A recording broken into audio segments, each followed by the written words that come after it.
ඉතින් අද ඔයාලා අපිත් එක්ක එකතු වෙලා ඉන්නේ Tech7 විතින් කියන පළවෙනි බජට් ගේමින් PC build එකත් එක්ක. ඉතින් මේ PC build එක රුපියල් 50000ක් වගේ මුදලකට තමයි අපි කරන්න බලාපොරොත්තු වෙන්නේ. ඉතින් මෙතනදී රුපියල් 50000ක් වගේ බජට් එකකට brand new parts දාලා හොඳ performance තියෙන gaming PC build එකක් අපිට කරන්න ගොඩක් අමාරුයි. ඉතින් ඒක නිසා තමයි අපි මේ build එකේදී යොදා ගන්න ගොඩක් parts use parts විදියට යොදා ගන්න. ඉතින් අපි බලමු මේ parts මොනවද කියලා.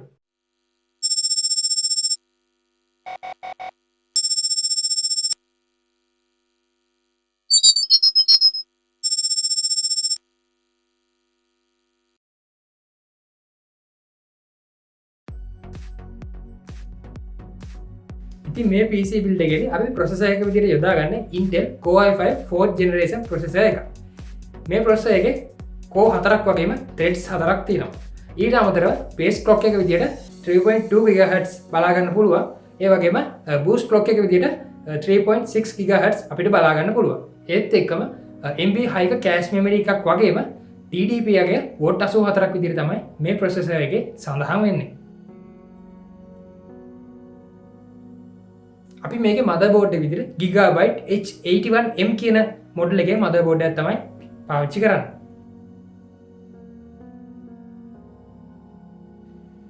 RAM card විදිහට අපි මෙතෙන්දී පාවිච්චි කරන්නේ MHz 1600ක bus speed එකක් තියෙන DDR3 4GB RAM stick දෙකක්.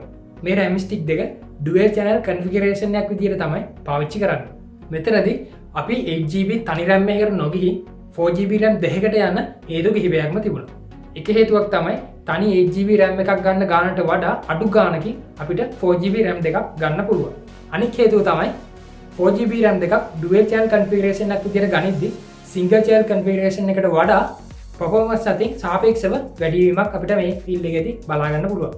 මෙතනදී dual channel configuration එක පාවිච්චි කරද්දී පොඩි අවාසියක් අපිට එනවා. ඒ තමයි ඔයා හිතන් ඉන්නව නම් මේ PC එකේ RAM upgrade කරන්න මෙතෙන්දී ඔයාලට වෙනවා RAM stick දෙකම හෝ නැත්තම් එකක් අයින් කරන්න. හේතුව තමයි මේ motherboard එකේ තියෙන RAM slots දෙකයි. ඒක හින්දා ඔයා upgrade එකකට යද්දී ඔයාට දැන් තියෙන RAM stick දෙකෙන් එකක් අයින් කරන්න සිද්ධ වෙනවා. මේ build එකේදී අපි AMD Radeon family එකේ graphic card එකක් තමයි පාවිච්චි කරන්නේ. ඉතින් ඔයාලට වෙනවා මෙතෙන්දී පාවිච්චි කරලා තියෙන්නේ Sapphire Nitro Plus series එකේ RX 470 කියන GDDR5 4GB graphic card එක. මේ graphic card එකේ performance පිළිබඳ පොඩි idea එකක් ඔයාලට ගන්න පුළුවන් මෙන්න මේ පේන graph එක. ඔයාලට මේ graph එක බැලුවට පස්සේ පේනවා GTX 1060 Max Q design graphic card එකත් එක්ක බලද්දී performance අතින් පොඩි වෙනසක් තමයි මේ RX 470 කියන card එක තියෙන්නේ. ඊට අමතරව අපි මේ graphic card එකේ cooling system එක ගැන කතා කරද්දී 95mm cooling fan දෙකක් වගේම copper heat pipe 3ක් බලා ගන්න පුළුවන්. ඒ වගේම මේකේ TDP අගේ විදිහට watt 120ක් සඳහන් වෙනවා. ඉතින් අවසාන වශයෙන් මේ graphic card එක ගැන කිව්වොත් price to performance ratio එකත් එක්ක ගත්තම අපිට යන්න පුළුවන් හොඳම graphic card එක තමයි මේ RX 470 කියන්නේ. hard drive ගැන කතා කරද්දී අපි මේ build එකේදී boot drive එක විදිහට 120GB SSD එකක් තමයි පාවිච්චි කරන්නේ ADATA කියන brand එකෙන්. ඊට අමතරව අපි use කරපු mechanical hard drive එකකුත් 500GB පාවිච්චි කරනවා. ඉතින් මෙන්න මේ hard drive ගැන කතා කරද්දී ඔයාලා දන්නවා SSD එක performance ගොඩක් වැඩි mechanical hard drive එකක් එක්ක සාපේක්ෂව බලද්දී. අන්න ඒ නිසා තමයි අපි boot drive එක විදිහට SSD එකක් යොදාගත්තේ. power supply එක විදිහට 500 watt power supply එකක් තමයි අපි මේ build එකේදී පාවිච්චි කරන්නේ. මේ build එකේදී casing එක විදිහට අපි ගන්න Armageddon Tron 3 කියන brand new gaming casing එක. ඉතින් මේ casing එක ගැන කතා කරොත් මේ casing එකේ front panel එකේ RGB strip 3ක් තියෙනවා. ඒ වගේම side panel එකේ glass එන්නේ. RGB fan 5ක් මේකට සම්බන්ධ කරන්න පුළුවන්. අපි මේ build එකේදී RGB fan 3ක් තමයි මේකට සම්බන්ධ කරන්නේ. ඒක ඔයාලට කැමති විදිහට customize කරලා පාවිච්චි කරන්න පුළුවන්. ඉතින් මෙන්න මේ parts ටික තමයි අද අපි build එකට පාවිච්චි කරන්නේ. ඉතින් අපි ගිහිල්ලා බලමු build එකට කොහොමද කරන්නේ කියලා.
අපි දැන් මේ ගේමින් PC build එක කරලා ඉවරයි. ඉතින් ඔයාලට මේ පේන්නේ ඒ කරපු build එක තමයි.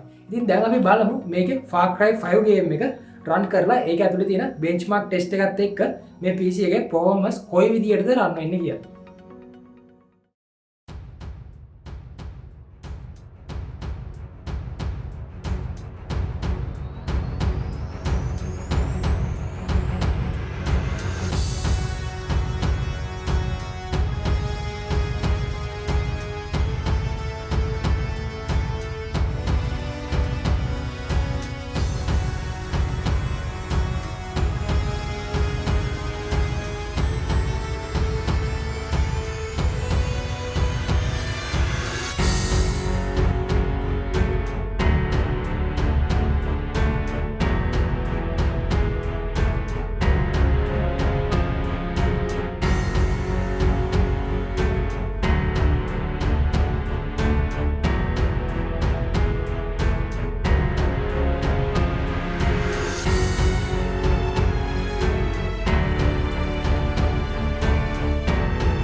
ඉතින් ඔයාලා දකින්න ඇති මේ Far Cry 5 game එක ultra setting දාලා අපි මේ PC එකේ run කරා.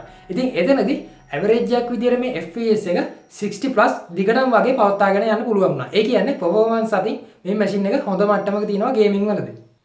ඉතින් මේ වගේ PC build අපි ඉස්සරහටත් ගේන්න බලාපොරොත්තු වෙනවා. ඉතින් මේ වගේ වීඩියෝත් එක දිගටම රැඳිලා ඉන්න Tech7 අපේ YouTube channel එක පහළ තියෙන රතු පාට subscribe button එක ඔබලා subscribe කරන්න. ඒ වගේම ඒකට හැබැයි notification එකත් on කරලා ඉතින් ඔයාලට අපි දාන latest video ඔයා ගාවට notification එකකින් ගෙන්න ගන්න පුළුවන්. ඉතින් වීඩියෝ එක හොඳ නම් like කරන්න, යාළුවන්ට බලන්න share කරන්න. සුබ දවසක් යාළුවෝ හැමෝටම.